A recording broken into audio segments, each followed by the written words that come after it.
ఆంధ్రప్రదేశ్ రాజకీయాల్లో ఎప్పుడూ ఊహించని ట్విస్టులు, సంచలనాలు కామన్. కానీ ఇప్పుడు వినబడుతున్న ఒక వార్త మాత్రం ఏపీ పొలిటికల్ సర్కిల్స్ను షేక్ చేస్తోంది. అవును, ఈ నెల 18న ఆంధ్రప్రదేశ్ రాజకీయ ముఖచిత్రాన్ని పూర్తిగా మార్చేసే ఒక మైండ్ బ్లోయింగ్ సంఘటన జరగబోతోందా? అసలు జూలై 18న తారక్ ఏం చేయబోతున్నారు? ఆయన సేవా కార్యక్రమాల వెనక ఉన్న పొలిటికల్ స్ట్రాటజీ ఏంటి? అసలు టీడీపీతో దూరం పెరగడానికి, ఆయనలో ఈ పొలిటికల్ ఆలోచనలు రావడానికి గల ఇన్సైడ్ రీజన్స్ ఏంటి అనే విషయాలపై సాగే మన కిరాక్ కబుర్లు అల్టిమేట్ పొలిటికల్ పోస్ట్ మార్టాన్ని ఇప్పుడు చూసేద్దాం రండి. నిజానికి జూనియర్ ఎన్టీఆర్ కు రాజకీయం కొత్తేమీ కాదు.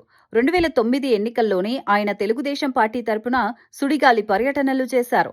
మా తాత స్థాపించిన పార్టీ, దీన్ని కాపాడుకోవాల్సిన బాధ్యత మన అందరిపై ఉంది అంటూ ఎన్నికల ప్రచార సభల్లో ఆయన కొట్టిన డైలాగులు, చూపించిన ఇంటెన్సిటీ ఇప్పటికీ ఎవరూ మర్చిపోలేరు. అయితే ఆ ఎన్నికల క్యాంపెయిన్ ముగించుకొని వస్తున్న క్రమంలో జరిగిన ఒక ఘోర రోడ్డు ప్రమాదం కారణంగా ఆయన ఉత్తరాంధ్ర పర్యటనలతోనే తన ప్రచారాన్ని ఆపేయాల్సి వచ్చింది.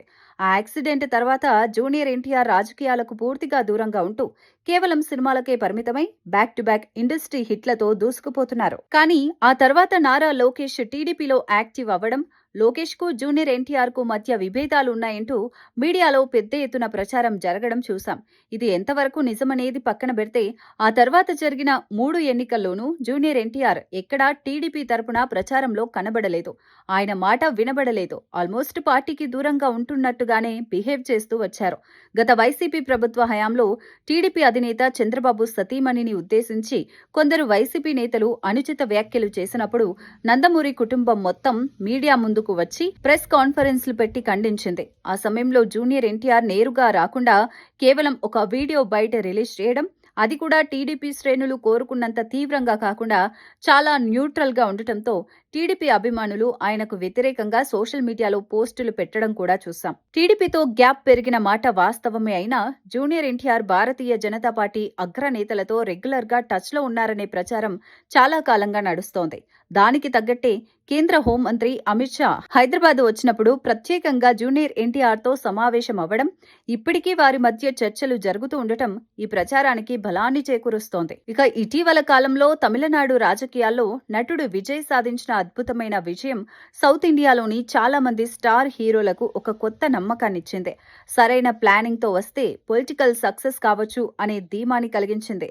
ఈ నేపథ్యంలోనే జూనియర్ ఎన్టీఆర్ ఈ నెల 18న తన ఫ్యాన్స్ క్లబ్స్ ద్వారా రాష్ట్ర వ్యాప్తంగా ఒక ఆర్గనైజ్డ్ సేవా కార్యక్రమాలకు శ్రీకారం చుట్టబోతున్నారని జమీన్ రైతు పత్రిక పేర్కొంది. ఈ సేవా కార్యక్రమాలను కొన్ని నెలల పాటు నిరంతరాయంగా ప్రజల్లోకి తీసుకెళ్లిన తర్వాత ఎన్నికలకు కొద్ది రోజుల ముందు ఒక గ్రాండ్ పొలిటికల్ పార్టీని ప్రకటించే యోచనలో తారకున్నారట. అయితే తారక్లో ఈ పొలిటికల్ ఆలోచన మరింత బలంగా పెరగడానికి ఏపీలో జరిగిన ఒక ఘటనే ప్రధాన కారణమని ఆయన సన్నిహితులు చెబుతున్నారు. కూటమి ప్రభుత్వం అధికారంలోకి వచ్చిన తర్వాత ఇటీవల జూనియర్ ఎన్టీఆర్ సినిమా రిలీజ్ సందర్భంలో అనంతపురానికి చెందిన ఒక టీడీపీ ఎమ్మెల్యే తారక్ తల్లిని ఉద్దేశించి అత్యంత వివాదాస్పదమైన వ్యాఖ్యలు చేశారు. ఆ వ్యాఖ్యలు రాష్ట్ర వ్యాప్తంగా సంచలనం సృష్టించిన కూటమి ప్రభుత్వం గాని, టీడీపీ అధిష్టానం గాని ఆ ఎమ్మెల్యేపై ఎలాంటి చర్యలు తీసుకోలేదు. కనీసం వివరణ కూడా అడగలేదు.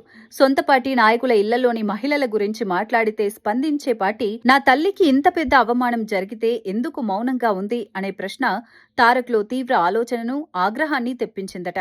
ఈ వివక్షే ఆయన సొంత పొలిటికల్ ప్లాట్ఫామ్ పెట్టాలనే నిర్ణయానికి వచ్చేలా చేసిందని ఇన్సైడ్ టాక్. ఒకవేళ జూలై 18న తారక్ గనక తన ఫ్యాన్స్ తో కలిసి సేవా కార్యక్రమాల ప్రకటన చేస్తే అది ఖచ్చితంగా ఆయన రాజకీయ రంగ ప్రవేశానికి పడే మొదటి అడుగే అవుతుంది.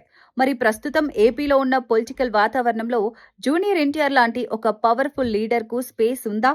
ఆయన విజయ్లా సక్సెస్ కాగలరా? ఏపీలో కేవలం టీడీపీ వర్సెస్ వైసీపీ అనే కక్షపూరిత కులాల రాజకీయాలే నడుస్తున్నాయి తప్ప ఒక ఆరోగ్యకరమైన రాష్ట్రాన్ని నిర్మించే ప్రయత్నం ఎవరూ చేయట్లేదు. ఇలాంటి టైంలో ప్రజలే కాదు, 2 పార్టీలోని కీలక నేతలు కూడా ఒక మంచి ప్రత్యామ్నాయం దొరికితే వెళ్లిపోవాలని చూస్తున్నారు. బీజేపీ వైపు వెళ్దామంటే ఆ పార్టీ రాష్ట్రంలో సొంతంగా ఎదిగే ఆలోచనే చేయట్లేదు. జనసేన వైపు చూద్దామంటే అది టీడీపీకి మిత్రపక్షంగానే ఉంటుంది తప్ప స్వతంత్రంగా ఎదిగే ప్రయత్నం చేయడం లేదు. కాబట్టి జూనియర్ ఎన్టీఆర్ గనక ఒక ప్లాట్ఫామ్ పెడితే ఏపీలోని 2 ప్రధాన పార్టీలకు చెందిన అసంతృప్త కీలక నేతలు తారక్ వైపు చూడటం ఖాయం. గతంలో super star Krishna, megastar Chiranjeevi పేరుతో అభిమాన సంఘాలు భారీగా సేవా కార్యక్రమాలు చేసేవి. కానీ ఈ జనరేషన్ హీరోలో ఆ తరహా ఆర్గనైజ్డ్ సేవా కార్యక్రమాల హడావిడి చాలా తక్కువ. కాబట్టి తారక్ గనక ఈ అడుగు వేస్తే దానికి 100% పొలిటికల్ ఇంటెన్షన్ ఉన్నట్లే లెక్క. జమీన్ రైతు పత్రిక క్రెడిబిలిటీని బట్టి చూస్తే ఈ వార్త నిజమయ్యే అవకాశాలే ఎక్కువగా కనిపిస్తున్నాయి. నిజంగానే జూలై 18న జూనియర్ ఎన్టీఆర్ తన ఫ్యాన్స్ అసోసియేషన్స్ ద్వారా రాష్ట్ర వ్యాప్త సేవా కార్యక్రమాలను ప్రకటిస్తే మాత్రం అది ఏపీ రాజకీయాల్లో ఒక పెను తుఫానుకు సంకేతం కాబోతోంది. మరి తారక్ తీసుకోబోయే ఈ సంచలన నిర్ణయం ఏపీ కూటమి ప్రభుత్వానికి ఎలాంటి చెక్ పెట్టబోతోంది?